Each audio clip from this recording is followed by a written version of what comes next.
Slept pretty good. Had a very nice weekend. Slept fine. Slept in. Hydration. Man. I remember being in Fort Benning, Georgia.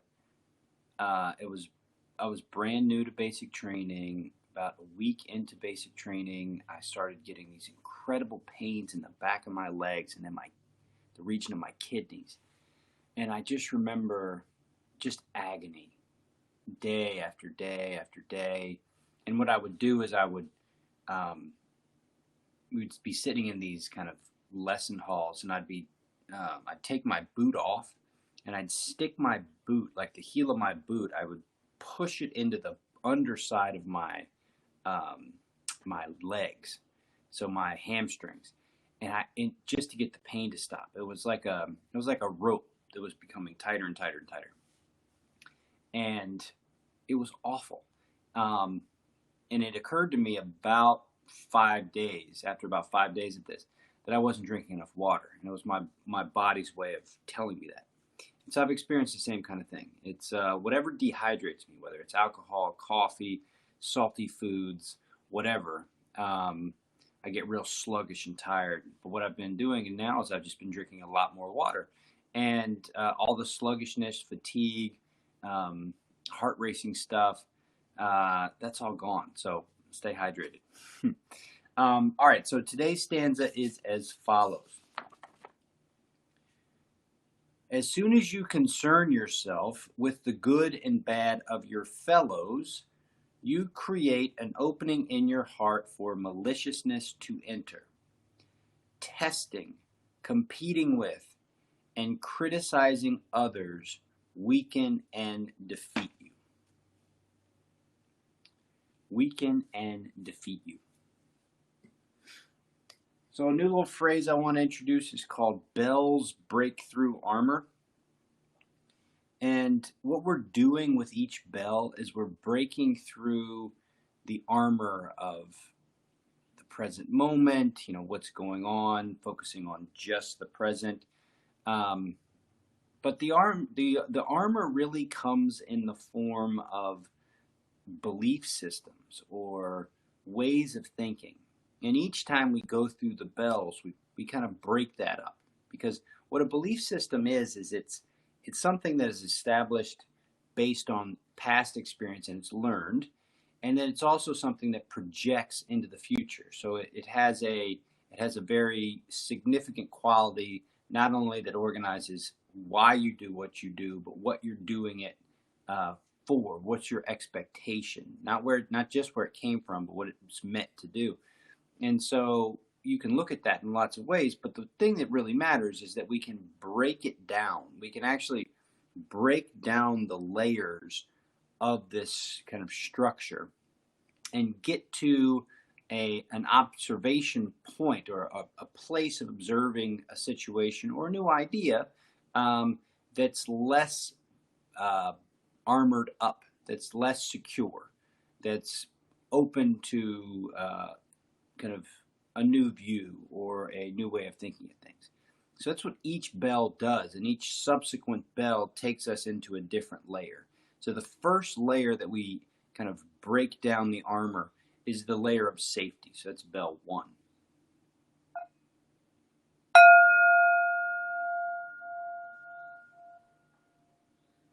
So as the bell sound fades, take in your external environment through your senses, not what your external environment means or your expectation of your external environment, but actually what it's doing in this present moment. So just in terms of your sight picture, what do you see? Now, if you see a whole lot of movement and a whole lot of unpredictability, then maybe you're in the wrong spot. But if you see things that are relatively still, everything is basically just going to be staying where it is for as long as till someone else moves it, then go to another layer of awareness, and that's light and shadow. So just start noticing light and shadow. And what happens every single time you become present is your awareness starts to recognize things that it doesn't typically recognize. So light and shadow is something that the eyes typically don't pay attention to unless You focus on it. Now, when you see what you see and soften into what you see and become aware of the predictability of what you see, if you feel safe, you can close your eyes. Now, once you do that, don't shut down. Keep awareness up around sound. Use your sense of sound to give yourself another layer of safety reinforcement. Everything's safe here, and I can tell it's safe because I not only have looked, but I can also hear. So what do you hear? And there may not be much to hear. There may be a lot to hear. But what you want to do is you want to establish what you do hear and where it is. Where it is.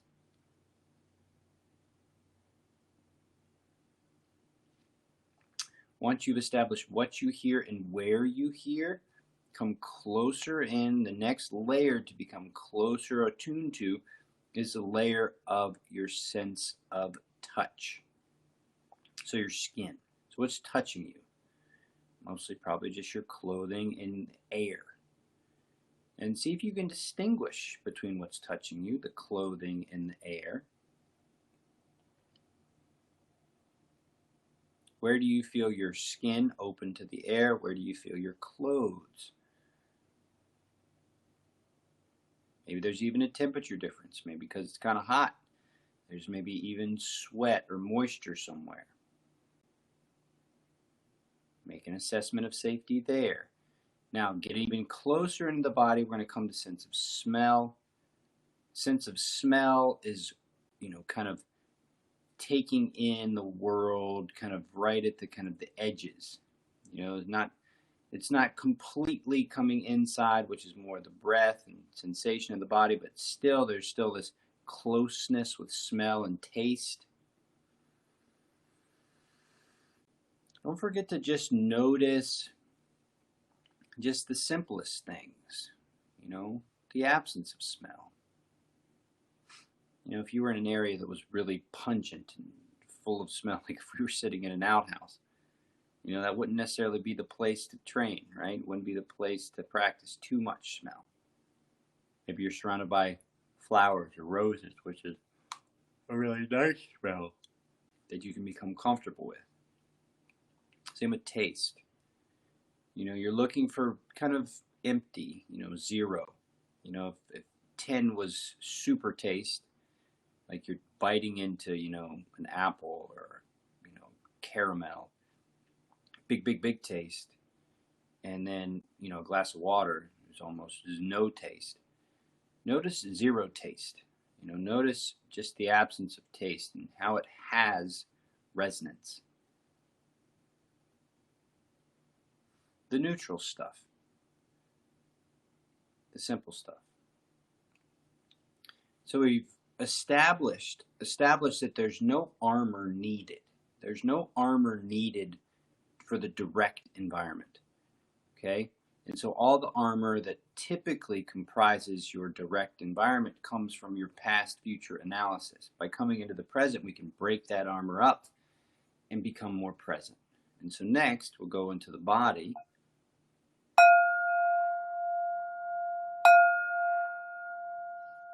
And as you hear the end of this bell, you start to go into the body, and you start that at your feet.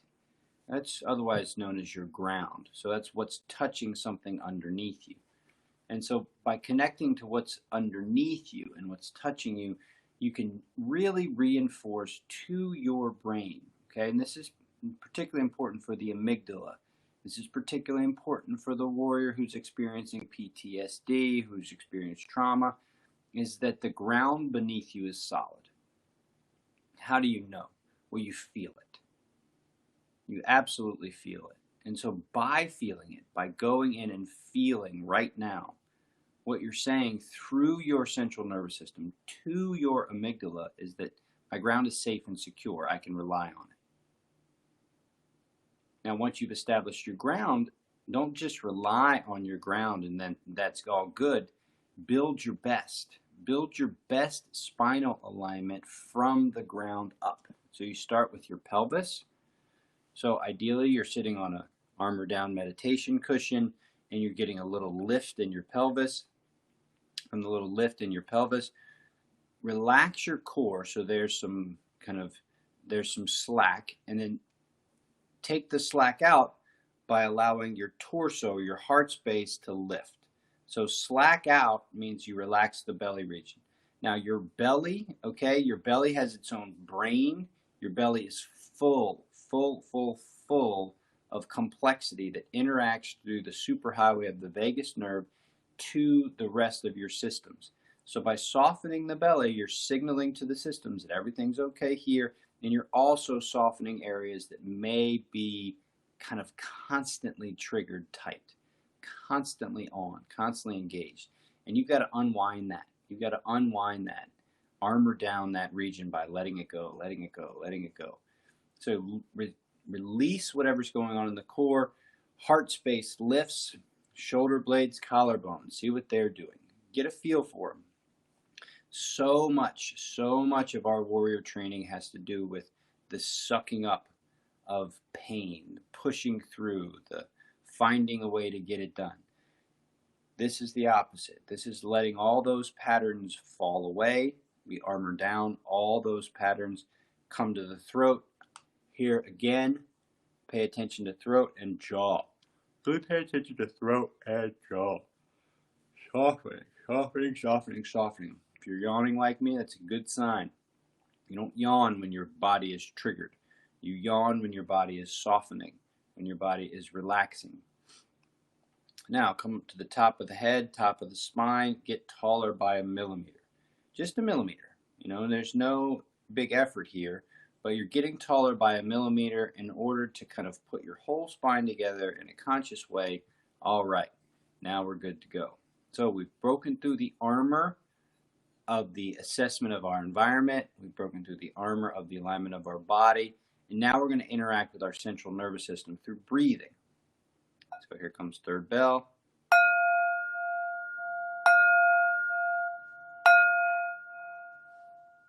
As the sound of the bell fades, what's your breathing doing? Just notice it as it is. Just pay attention to it.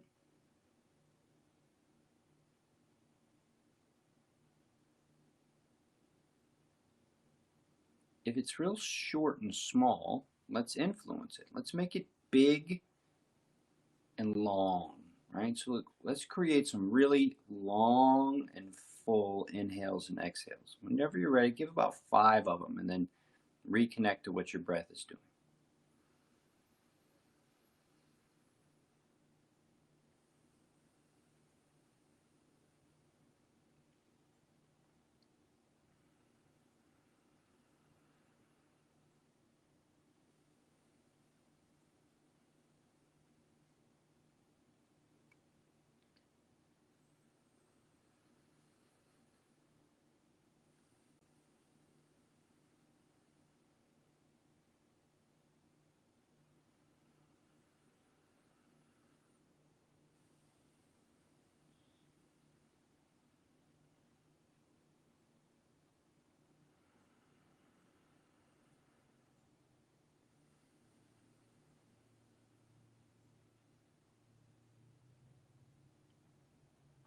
Now just notice your breathing, and when you interact with your breath for the next minute or so, use your breath as your anchor. So if anything shows up in your head, any thoughts, any analysis, just in your mind say breath, breath, breath, breath, breath, breath, breath, breath, breath.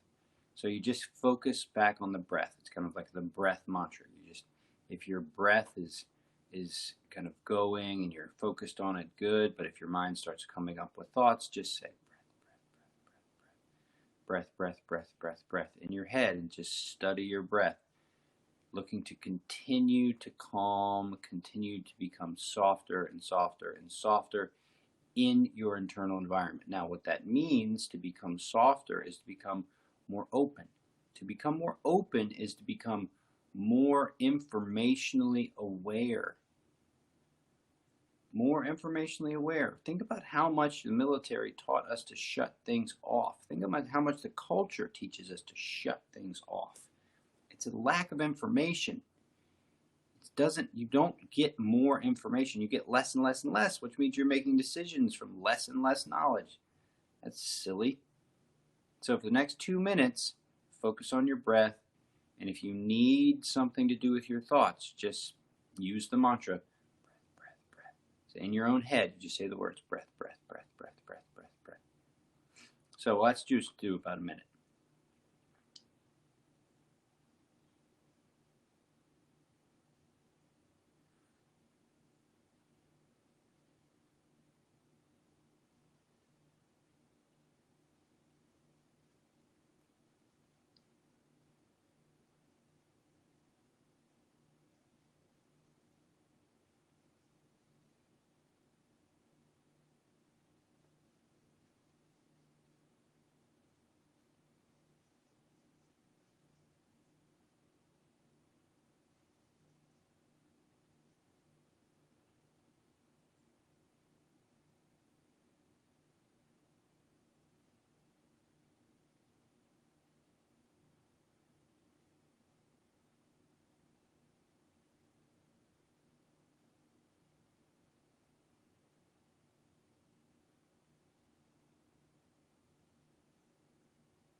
So break through that armor.